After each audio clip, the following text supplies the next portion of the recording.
Welcome to Northlandia, a place to bring you curiosity because here you'll find curiosities. I'm Wyatt Buckner at the Duluth News Tribune, and I will be your guide as we discover the unique and fascinating stories here in the Northland. Here we celebrate the region's distinctive people, places, and history. In this episode, we hear tales of Glensheen's Clark the Shark, who was originally fated to be burned on Lake Superior. Let's venture forth into Northlandia. Here to take us through the history of the famous, infamous, one of the two, Lake Superior Shark is arts and entertainment reporter Jay Gabler. Jay, welcome back. A little closer to home this time. Yep. Right here in Duluth on the beautiful shore of Lake Superior. Well, formerly on the beautiful shore of Lake Superior, the late, great Clark the Shark. And actually, it was when the shark went missing that I missed it and thought, oh, someone needs to chronicle the history of Clark the Shark before he fades into the collective memory.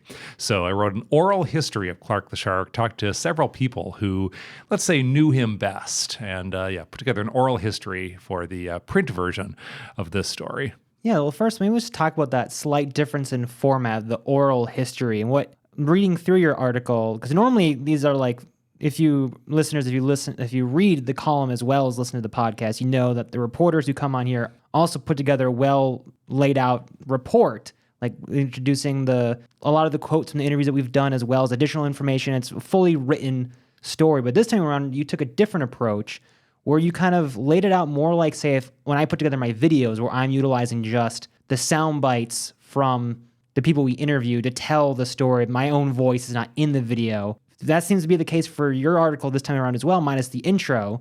In the beginning, you kind of let their voices tell the story. So how did that come about, and why did you choose to do it for that format for this edition of Northlandia? Because I think this is the first time I've seen that in the Northlandia column, I believe.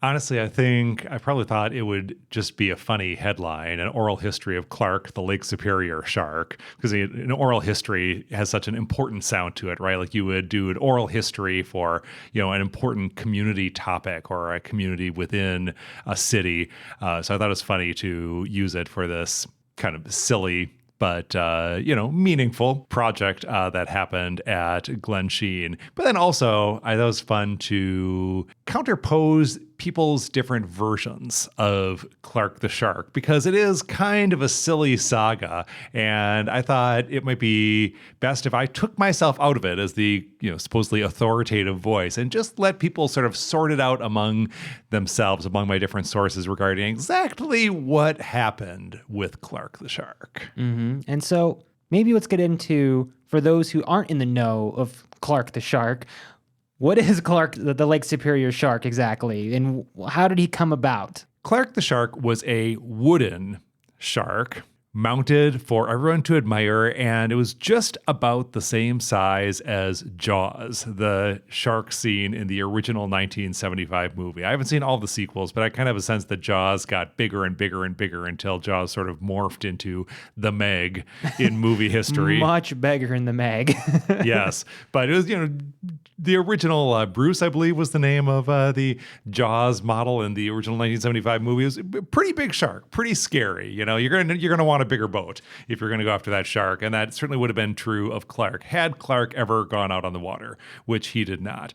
For a little bit more technical explanation of what went into making Clark, I'll turn it over to Joel Vikra. Now, it's a last name you probably recognize if you're familiar with Duluth, and especially with Duluth drinking, because Joel is the co-owner of Vikra Distillery. He's also a fabricator who works in places including Cedar and Stone Nordic Sauna, building saunas, and also does some fabricating work, has worked with a company called Tilt Town Fabricating in partnership with a man named Nick Worms, and it was kind of under those auspices that Joel actually built Clark the Shark. So here is the description of Clark the Shark in the words of fabricator Joel Vikra.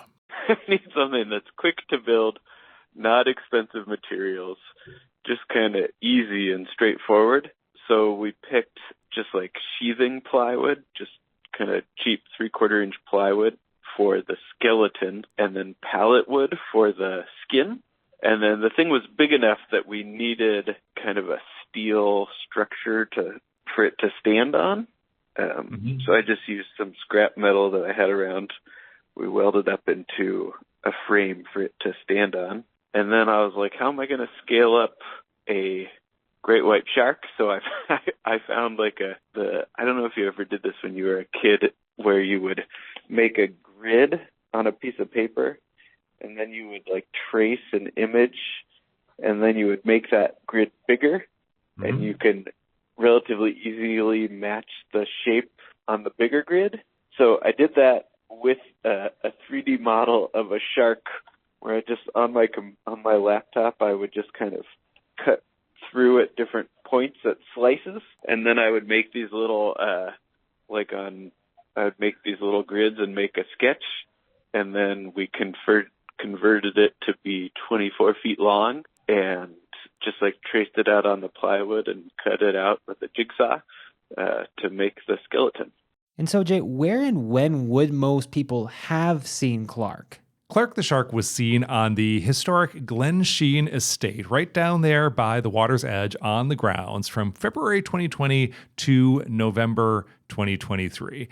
No, there was no wooden shark on the grounds back in the days when Glensheen's builders, the Congdons, lived there. So it was a little incongruous on this historic estate. And we'll get into the question of why there ever appeared a giant wooden shark on Glensheen's grounds. But to talk about how Clark went over with Glensheen's visitors, I will hand it to Dan Hartman, who is now director of the Deck here in Duluth, and was the director of Glensheen from 2014 to 2021. So it was under Dan's leadership that Clark came to live at Glensheen. And here's Dan's take on Clark. Legitimately, it was just cool. And it was so funny to hear people going by on boats and be like, there's a shark. You know, like, it had so much, like, wow factor. And, you know, I remember I had someone who was trying to tell me that we needed to get rid of the shark because it wasn't historically connected to Glensheen. And they had taken their lunch break by the table by the shark.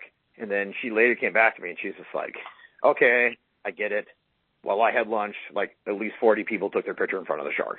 So Jay, before we get further into Clark's story and journey, maybe let's now go back to why. Why was there a shark at Glensheen? What on earth is the backstory here? How do these things come together? The backstory is wild. I'll let Dan start telling the story of how he came to have the idea to bring a shark to Glensheen. Prior mayor, Don Ness, has made an ad in the homegrown booklet of keeping Duluth shark-free for, you know, however many years he was in office. And that was kind of a running joke around town at the time.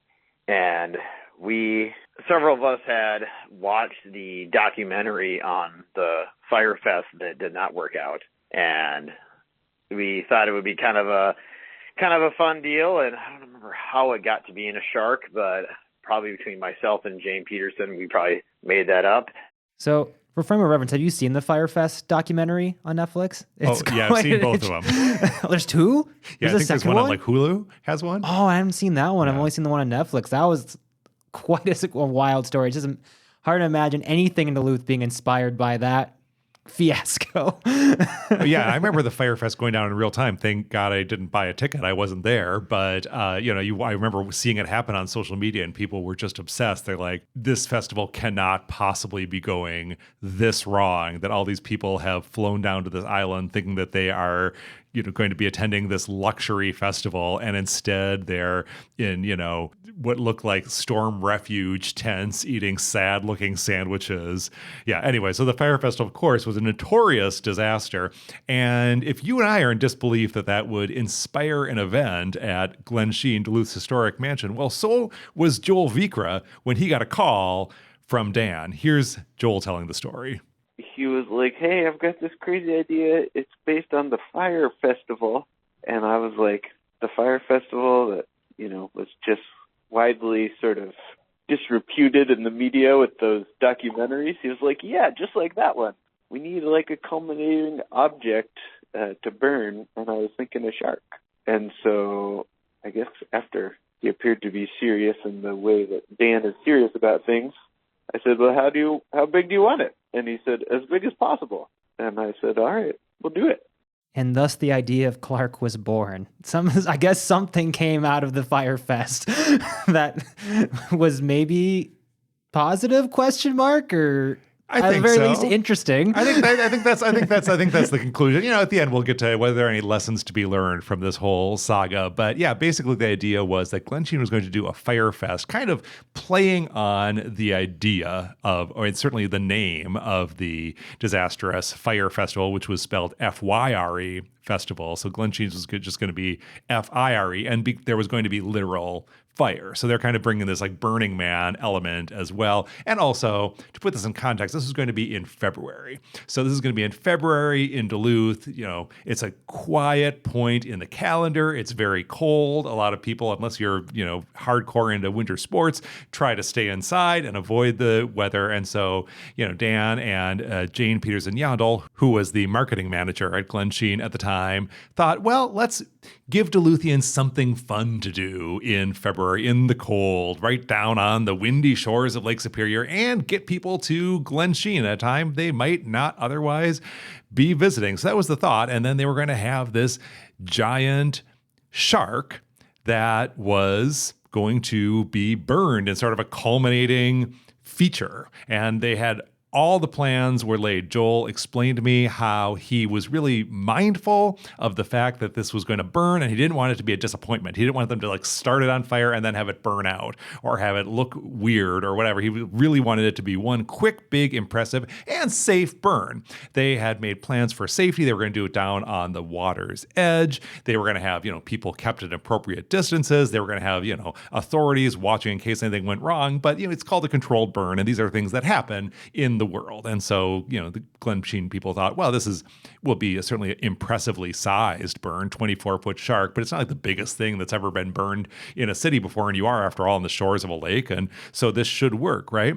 And so they got as far, Dan explained to me, as getting what he described as verbal permission from the powers that be with the local authorities. They didn't care to get into a lot of details regarding the names of people who might have been involved, because it's kind of water under the bridge, so to speak, or fire not under the bridge. And so they didn't want to, sort of name names and get into the nitty gritty there. But basically the idea was that Glensheen was led to believe that this was going to be okay. So they actually announced it. They announced that the Firefest was going to happen. The Duluth News Tribune and other media did stories being like, Glensheen is going to burn this giant shark. The News Tribune had a photo you can see in our article of, Nick and Joel, the fabricators, standing there with Dan and Jane in front of this giant shark. And so it was announced, tickets were being sold. Dan told me that it was the biggest ever, day of single ticket sales on Glensheen's website when those tickets went on sale. He said people definitely wanted to do it, but then the publicity got pretty big. The excitement got pretty big. The fire per design was going to be pretty big. And when it came down to the time for the authorities to sign on the dotted line and officially give their stamp of approval, they decided, you know what? No. So right at the beginning of February, a couple weeks before Firefest was to happen, Glensheen canceled the Firefest and said, yeah, sorry, folks, it was a fun idea. Not going to work right now under these circumstances. That's kind of disappointing. I wonder if they're like, oh, that sounds fine, and then once the word spread out a little more than maybe initially thought, that maybe some pressure got put on, like, hey, maybe don't do that, or I don't know. It makes you wonder why they changed their mind on it. Once the word spread around a lot more quickly than maybe anticipated. Could be, and then a month later, to clarify what happens here. So the festival gets canceled as of early February, but they still have the shark now. The shark has been built. Joel and Nick built the shark. And so Joel told me the story. We have photos that you can see in the feature of how they took the Vicra Distillery kind of flatbed truck, and they put this giant shark on top of the truck, and they decided they would have fun with it and paraded it around Duluth. They drove down by the harbor. They drove apparently to the Great Lakes Aquarium, where the director of the aquarium fed Clark a stuffed salmon. And they, make their way to Glensheen. And so they're having fun with it. But yeah, now here is this shark at Glensheen. And if you're thinking about the time frame here, this was February 2020, and then March 2020 happens. I feel like a time period that bears no introduction or explanation. March 2020, we all knew where we were when you know what happened. So how did that time period play into Clark's story and the subsequent events? How was Clark affected by what happened to the rest of us in March of 2020? Right, exactly. Well, so another of the people I talked to is Lynn Williams, who works at UMD, which, as listeners may be aware, owns and manages Glensheen, runs it as a museum. And so Lynn was sort of the staffer at the executive, to give credit where credit is due, at UMD, who sort of Glensheen reports up to. And so she was the Dan's boss, basically. Mm-hmm. And so I called her to get her story. And, she believes that, well, here's Lynn. I'd like to think that if COVID hadn't hit 2 months later, maybe we would have tried to make another go at it or a revamp at it. But none of us had any idea what was coming our way. So I think that's important to remember, just like what was happening in the world at that time, because that probably changed the trajectory of what happened here. So the event itself, great idea, had some good momentum, and hit some roadblocks both internally with the university and with the city, and just came down to sort of like it's time for us to just sort of set this aside for now.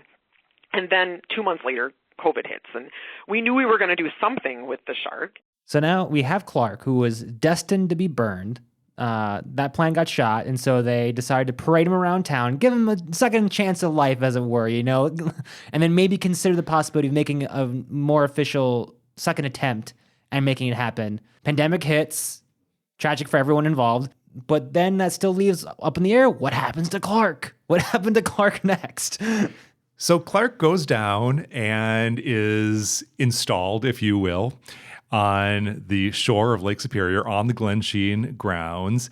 And then when the pandemic hits, Glensheen finds itself with, the same enormous challenges confronting any attraction in that time during social distancing. But Glensheen also realized that they had something that a lot of attractions wished they had more of, which is open space outdoors. So this is, under the circumstances, you can do events with social distancing if you're outdoors or, to some extent indoors, but people, it's a little safer outdoors. So the Glensheen saw the opportunity there. Plus, they've got these beautiful grounds. There's a lake. There's, a lot of things to enjoy there, even when you are exercising pandemic precautions. And, they also have the shark. And so they decide to steer into the shark theme. And kind of quietly, it's fun to go back and watch media reports about what was happening at Glensheen during 2020, because the people who run Glensheen kind of stopped talking about Firefest. It's not a secret that Firefest was supposed to happen. There was plenty of media coverage. It's not like anyone is trying to sweep it under the rug, but the vibe kind of seemed to be, let's look to the future. Let's look to what we can do now. And what we can do now is have some fun with this giant shark. And so they created this outdoor bar so people can go and get themed cocktails made with, of course, Vicra products. You have to, right? Of course.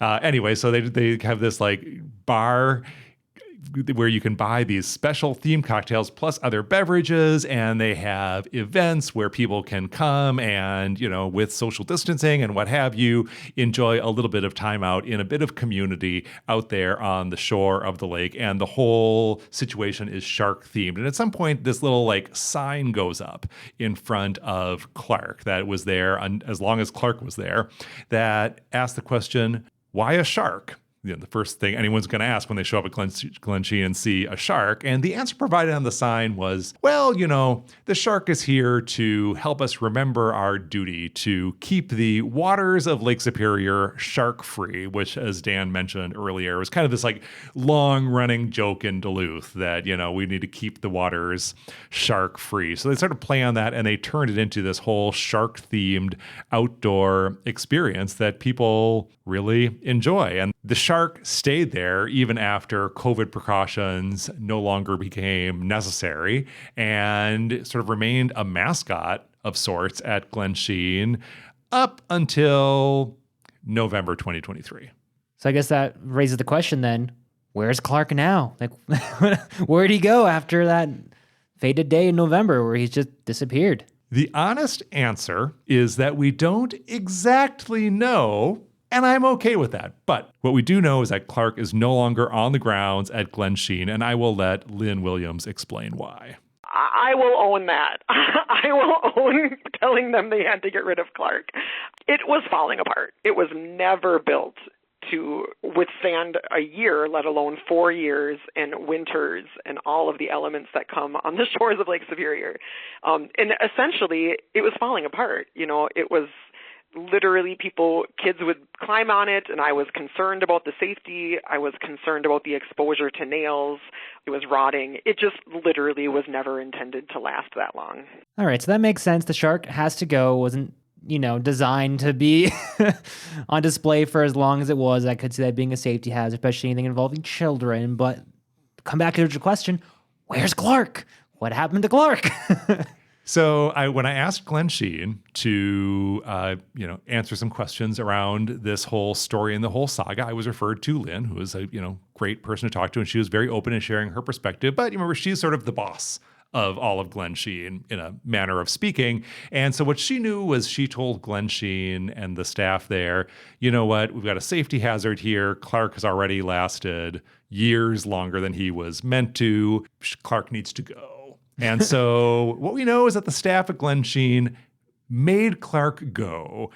Lynn told me she hopes what happened is they burned him.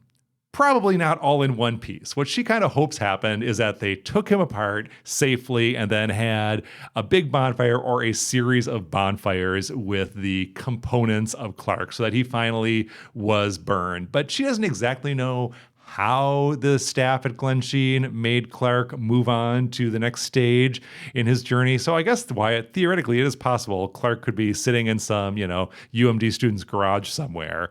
But Clark has gone from Glensheen and most likely was disassembled, burned. Maybe I'll learn more about Clark's ultimate fate at some point. But yeah, most likely certainly gone from Glensheen. And, I had to ask Joel Vikra, since I was talking to him, if he knew that Clark was going to disappear. It was poignant. He said, I thought it was a miracle that Clark lasted this long. I just, built him to last a week and all these, years of storms and snow and elements, and Clark just stays up like magic. And Joel said that he later found that Emily Ford, iconic athlete and also gardener at Glensheen, had been going after every storm and kind of nailing the boards back up. So Clark had a little bit of help in surviving all these years, but also speaks to some pretty good craftsmanship by Joel and Nick to make Clark happen. And so, so I asked Joel, did you know that they were going to take the shark down? I did know they were going to take it down. They asked if I wanted to help, but I couldn't bring myself to it. That's a little sad to hear. I guess he originally built Clark to be burned in the first place, but once he's around, stays around longer, like you built an attachment to this wooden shark that you built to become a part of the community. It sounds like Lynn kind of took the approach of like, I don't care what you do with it, just get it out of here as quietly as possible. Would you say that's kind of accurate? Or I think, every good manager knows how to delegate. And you hire good people and you trust those people. And, if you say, I'm sorry, but the shark needs to go, you trust that they have, disposed of the shark in a safe, efficacious manner. And personally, as the reporter on this story, sure, I could have, tried digging a little bit deeper and gone back to Glensheen and said, but really, who did the, and what maybe staffers were involved, and do you have any photos and whatever? But I kind of like stopping there and leaving just a little bit of mystery that, Clark has moved on, most likely destroyed and burned, but we may never know. Clark may still be out there somewhere, and maybe in our memories and our imaginations, he still is.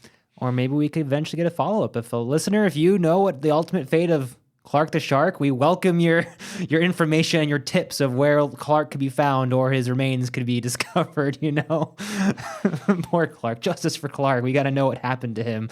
Yeah, or if someone's really creative with Photoshop, maybe you could create some fake news and show us where Clark has been moved to. Well, that could be dangerous. I could see that being an April Fool's joke in Duluth, but we're a little ways off from that. But now getting back to topic. So what, you mentioned this a little bit earlier, but what are some of the lessons that, what are there any lessons that could be learned from the saga of Clark? Yeah. I think it was a happy story in the end that, started with kind of an awkward moment that this big splashy event was announced, and then Glensheen had to very quickly walk it back and say, oops, actually this super fun event is not going to happen. We didn't get all the permissions we needed to get and needed a little more preparation. I don't know if at the time they said we didn't get permission. They just said we need more time, which, as they were saying, it may well have happened had the pandemic not occurred. To be fair, that's what probably should have happened to the actual original Fire Festival, is that they just canceled it. Like, okay, we don't have the things ready. So good on Glensheen to not follow the exact same fate. They didn't let it get that far. That's a great observation, Wyatt. That is very true. But yeah, Lynn Williams, who, you can imagine another manager in this scenario being a little, irritated that it didn't work out. But, she looks back on the whole saga with some fondness. Here's what she told me. I think it's a good example of how sometimes something might not go exactly the way you want it, but you can detour. And this ended up being successful. It ended up enhancing the guest experience and becoming something that people had a familiarity to and joy for. And so I think that's a good lesson, right? Like, just because something might not be the exact thing you were working towards, sometimes you can still find a path. You can still find a success for it. I think the fact that you're interested in doing a story about it is pure evidence that it wasn't a failure. I mean, it had its place. So it sounds like Lynn took it more philosophically, but how did Dan, the other side of the story, take away from this?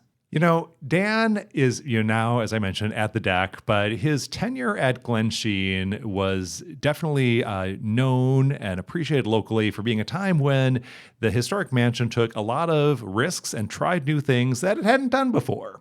Tried things like concerts on the pier, which turned out to be an incredible success and is bigger than ever going on to this day. Also tried things like the Fire Fest that never happened, but they ended up with this crazy shark story out of it. And now that's part of the Glensheen story. And when I talked to Dan about this, he told me he sees it as an example of the kind of thing that brings people to Duluth in the first place. I think sometimes in tourism, which is, I think, actually kind of weird, we in tourism get everything has to fit into a box. Yet our entire industry exists because something doesn't fit into the box. Like, the very reason people visit Duluth and our region is Lake Superior. Why is that? Because it's an abnormally large, fresh body of water. It's nothing normal. It's nothing that fits in a normal box. And so, like, the entire point of why people go to tourism is they're going somewhere that doesn't fit the mold of, they're going somewhere different and fun. And I think Clark represents that element of tourism. And now Clark not only representing the element of tourism, now he's venturing into the representation of interesting, unique things that have happened in the Northland, within Northlandia. So going beyond that, how do you think Clark's legacy and story kind of fits within our realm of Northlandia? I feel like this series, one of the themes that comes back again and again and again is people just absolutely owning it. They will try something that hasn't been tried before, seems like a crazy idea, but they absolutely go all in. And once it is built, they don't want to tear it down. You've got the Palucci Space Theater. We are absolutely going to preserve that, restore it, get a new projector, whatever is happening in that, big vault underneath the Palucci Space Theater. Who knows? But we're going to keep it because someday we might get solar panels, and absolutely own it. So that's another Northlandia story. But I feel like this is an example of, well, let's have fun with the concept of Lake Superior, the unsalted sea, and have this shark-themed event on the shore of Lake Superior. And oops, well, that didn't work out quite as planned. But you know what? Let's keep the shark around and own it. And in fact, create an entire branded bar and experience around a shark being where W has no reason to be because A, Lake Superior has no sharks in it.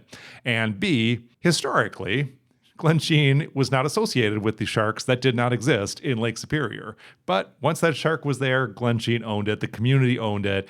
Based on the number of people who took photos with the shark, I am one. Listeners, I'm sure, include many people who have photos of themselves with Clark. People appreciated that it was something different. It was quirky. It added a little flavor to their Duluth experience while it lasted.